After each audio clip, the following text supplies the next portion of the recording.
Have we seen the peak of the real estate market here in Lafayette Parish?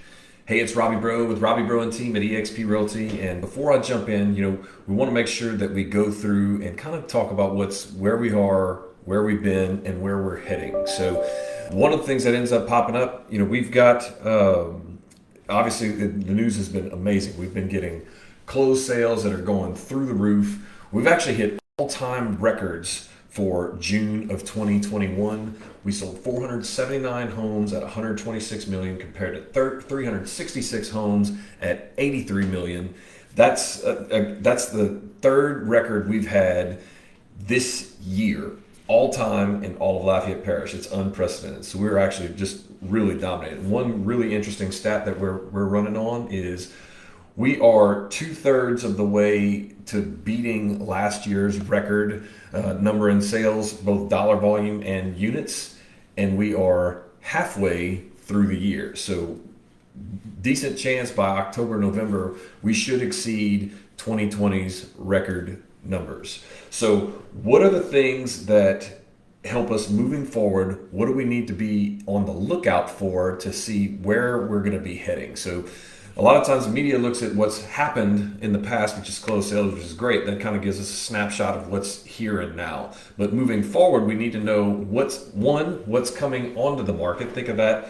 That's the new listings. That's the signs in the yard. That is up in Lafayette Parish by 13% year to date. But we've got half of the supply of inventory that we did this time, actually less than half than what we did this time last year. So the fact that we're able to keep up with the demand is absolutely insane. One other stat that ends up further showing it, our absorption rate, which means how long does it take the market to absorb all of the inventory that's out there, assuming nothing new shows up on the market. Last year it was 4.3 month supply. This year we're at 1.3 month supply of product, and that's from 0 to a million plus. Matter of fact, the only one that we actually have somewhat of a buyer's market, and this is really purely on just a sample size, the sample size is so small, is the million plus, where we have double digit absorption rate, which is normal. Normally we end up seeing that anywhere from 24 to 48 months, and it's only because we've only have a handful of sales that happen throughout the year. So the luxury market actually is doing really, really well. We're averaging 2 a month, which is better than what we were doing this time last year. So even then, we're still moving through property really, really well. The next thing that we like to take a look at is homes that are coming off the market. Think of this is a pending contract. That's when a buyer and a seller have a meeting of the minds. We get an agreement between buyer and seller, all that fun stuff. So that is up 38% year to date. 15% for June, and the last 3-4 months it's been relatively flat. We go up and down a few percentage points up and down, but it's holding fairly steady.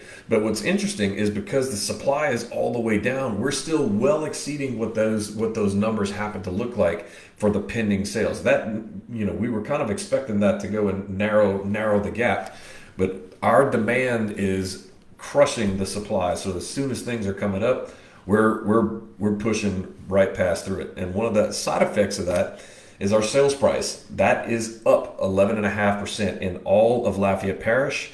We're at $253,525. So that's up 11.5%. Properties are moving. Sellers, you got a great opportunity to be able to maximize what's going on, depending on where your move is. If you're in the sweet spot of homes that are flying off the market in a month, maybe move up the ladder a little bit, maybe possibly be able to get in and kind of have your cake and eat it too. So moving forward the next 3 months, you can expect that gap between the previous year's numbers to kind of narrow down. We're not going to see 30 to 40% increase total because we've got we've got less houses, but we're going to see that kind of gap narrow out. We'll probably see double digit, maybe a little bit less than that, but still super, super strong. That's 30 to 40% higher than what we were in 2019, the last normal year that we had. So, one of the things, we're going to keep hitting these sales records short term, 3 to 6 months. As long as the rates stay low, you can expect this market to stay just like it is for the time being. So what are the rates? We got a 2.875 on a 30-year fixed, 2.8 to 3% 30-year fixed, 2.25 to 2.375 for a 15-year mortgage, which is crazy. And then we've got 2.75% on all government loans. So that's your FHA, your VA, your rural development, etc. So there's the money. We can't possibly find cheaper money than what we've had. We're at the all-time lows that we've always had. You've heard me talk about this before. If you're financing $300,000, if we would have done this in 2019 at 4.5%, your mortgage would have been $1,514 a month. That's principal and interest, because taxes and insurance are gonna vary if you got an old house, new house, in city limits, out city limits. Now, same $300,000 mortgage, you're looking at $1,220, almost a $300 a month difference in payment. So that's actually almost a car payment running through right there, just at that lower rate. So one of the things we talked about, at least in the intro on this too, was not always is the highest price going to be the best price as far as offers are concerned. We've had a couple of scenarios that have popped up in the last couple of weeks, multiple offers that are running on properties, and one of the ones that ended up winning was a home that got outbid by $10,000. But state of Louisiana, what ends up happening, because our purchase agreement reads on our inspection period, you've got a certain timeline for inspections. Home inspection, termite inspection, foundation, etc. One of three things happen during that due diligence period. Either A, the house is in good enough condition, we go ahead and proceed, move forward with the sale. B, you find something wrong with the house and you've got the ability to get out the contract.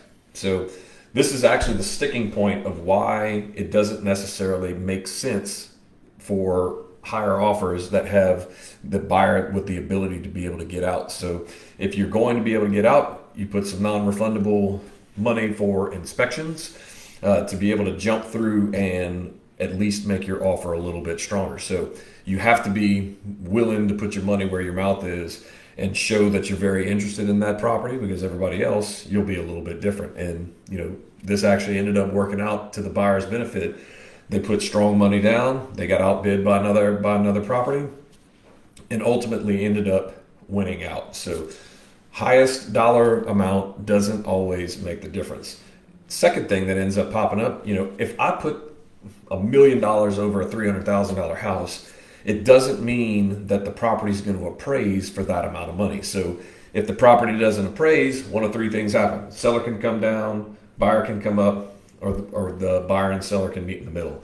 None of those three things happen. The deal's dead. The buyer gets their deposit back and move on. So in the second case right there, if it comes out over, the appraisal comes in short, buyer put in a super high offer on the high side, the negotiation starts again too. So if you've got a deposit that's non-refundable, you're strengthening your position from if you're in a competitive market from multiple offers. Now, it does remove some leverage as far as the negotiations for repairs or appraisals concerned, but it gets your foot in the door. And if you don't have the opportunity to be able to dance, it doesn't necessarily mean that you'll have the opportunity to dance. If you don't have the opportunity to dance, there's no chance of getting the house. So at least you get your foot in the door. Hope this stuff helps. So if you guys have any questions about what your equity position happens to look like, or if you're looking to be able to jump into the market, we do have properties that haven't hit the market yet that may be a fit for you. We'd love to talk to you. Give us a call, 337-658-5690. You can reach that. That's my personal cell. Shoot me an email, or you can shoot a direct message to this post right here. Hope you guys are having a great day, and I look forward to connecting with you guys soon. Thanks.